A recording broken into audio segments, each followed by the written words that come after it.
আসসালামু আলাইকুম রহমতুল্লাহি ওয়া বারাকাতুহু। সম্মানিত দর্শকবৃন্দ, আজ আমরা শেখ হাসিনার শাসনামলে যে অর্থনীতি ছিল সেই অর্থনীতি এবং বর্তমান কথিত অবৈধ ইউনূস সরকারের অর্থনীতির সাথে আমরা আজকে একটু পর্যালোচনা করব। দেখি যে কার অর্থনীতি অনেক ভালো ছিল। আশা করি আপনারা বুঝতে পারবেন। এক সময় বাংলাদেশ দক্ষিণ এশিয়ার অর্থনৈতিক বিস্ময় হিসেবে বিশ্ব মানচিত্রে স্থান করে নিয়েছিল। দারিদ্র্য-পীড়িত দুর্বল অবকাঠামোর দেশটি অল্প সময়ে উঠে দাঁড়িয়েছিল উন্নয়নের রোল মডেল হিসাবে। এটি আপনারা সকলেই জানেন। এই অলৌকিক পরিবর্তনের স্থপতি ছিলেন মাননীয় প্রধানমন্ত্রী শেখ হাসিনা, যিনি রাজনীতিতে নয় শুধু নেতৃত্ব দেন নাই, শুধু নেতৃত্ব দিয়েছিল অর্থনীতি তৈরিতে এক সৃষ্টি করেছেন এক অনন্য দৃষ্টান্ত। কিন্তু আজ মাত্র ১ বছরের ব্যবধানে সেই সাফল্য গল্প হয়ে হারিয়ে যাচ্ছে বিশৃঙ্খলা, অদক্ষতা এবং প্রতিহিংসার অন্ধকারে।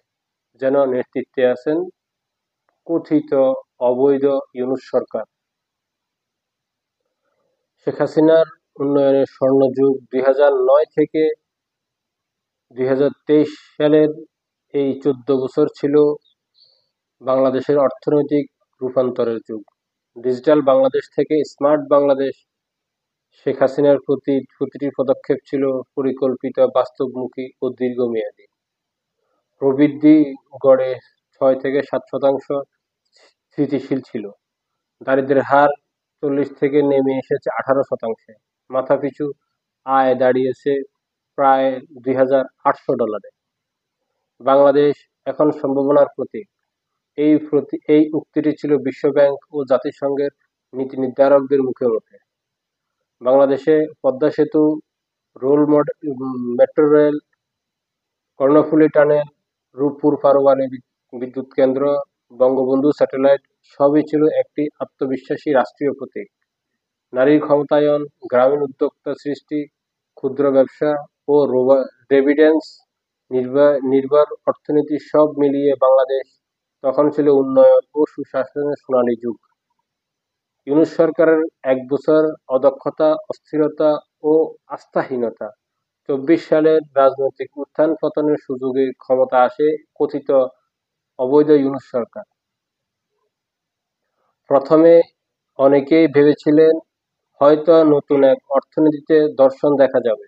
কিন্তু মাত্র ১ বছরের ব্যবধানে দেখা গেল রাষ্ট্রযন্ত্র ভেঙে পড়েছে, বাজার হারাচ্ছে নিয়ন্ত্রণ, প্রশাসন হারাচ্ছে দিক নির্দেশনা, বৈদেশিক মুদ্রার রিজার্ভ অর্ধেকে নেমে এসেছে, ব্যাংকিং খাতে ফের দুর্নীতি, বিনিয়োগকারীরা মুখ ফিরিয়ে নেয়, ডলারের অস্থিরতা ও পণ্য মূল্যের ঊর্ধ্বগতি সাধারণ মানুষের জীবনকে করে তুলেছে দুর্বিষহ।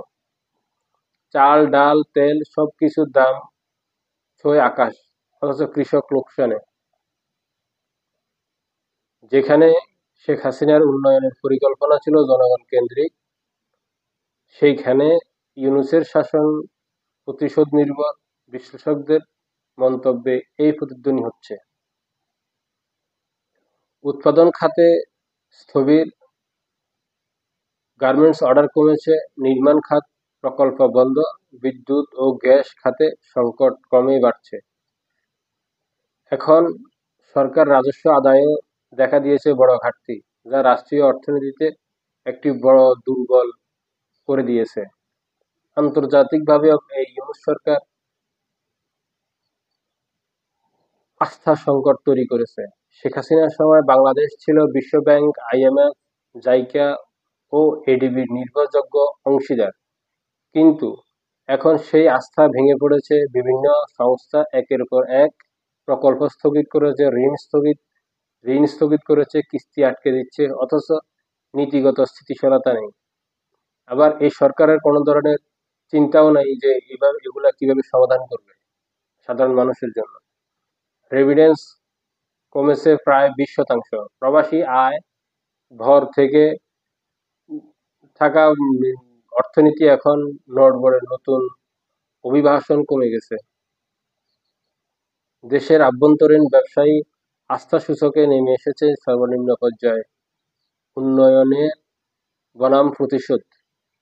শেখ হাসিনা, আমরা যদি দেখি শেখ হাসিনার রাষ্ট্রকে কিভাবে এগিয়ে নিয়েছিল উৎপাদনশীল কর্মসংস্থান ও প্রযুক্তি উন্নয়নের মাধ্যমে, অন্যদিকে ইউনূস প্রশাসন ব্যস্ত ক্ষমতা ধরে রাখতে, বিরোধীদের দমন করতে এবং সমালোচকদের ভয় দেখাতে। এটি আপনারাও দেখতেছেন সকলে। ফলে অর্থনীতিতে হারিয়েছে নীতি নির্ভর গতি, এখন তা কেবল ক্ষমতা নির্ভর স্থবিরতা। জনগণ দেখছে একসময় পদ্মা সেতু স্বপ্ন আজ ঢাকা পড়েছে বাজারে পেঁয়াজ চালের দাম।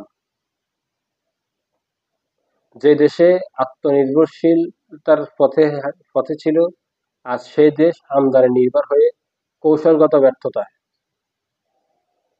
অর্থনীতির শুধু সংখ্যা খেলা নয়, এটি নেতৃত্বের দর্শনের প্রতিফলন। শেখ হাসিনার অর্থনীতি ছিল আস্থা, পরিকল্পনা ও অগ্রগতির প্রতীক, আর ইউনূস সরকারের ১ বছরের অর্থনীতি প্রতিফলন করছে বিশৃঙ্খলা, অদক্ষতা ও ভয়ের রাজনীতি। প্রশ্ন তাই একটাই, বাংলাদেশ কি আবার ফিরে পাবে সেই আস্থার দিনগুলো, নাকি ইউনূস সরকারের ব্যর্থতায় অন্ধকারে হারিয়ে যাবে এই ১ দশকের অর্জন? আমার কাছে মনে হচ্ছে দেশের মানুষ উত্তর জানে, কারণ তারা দেখেছে কেমন হয় উন্নয়নের রাজনীতি আর কেমন হয় প্রতিহিংসার রাজনীতির অর্থনীতি। মানুষ উপলব্ধি করছে আর বলছে শেখ হাসিনার নেতৃত্বের সরকার এই দেশে দরকার বারবার। সম্মানিত দর্শকবৃন্দ, আজকের জন্য এতটুকু। আল্লাহ হাফেজ।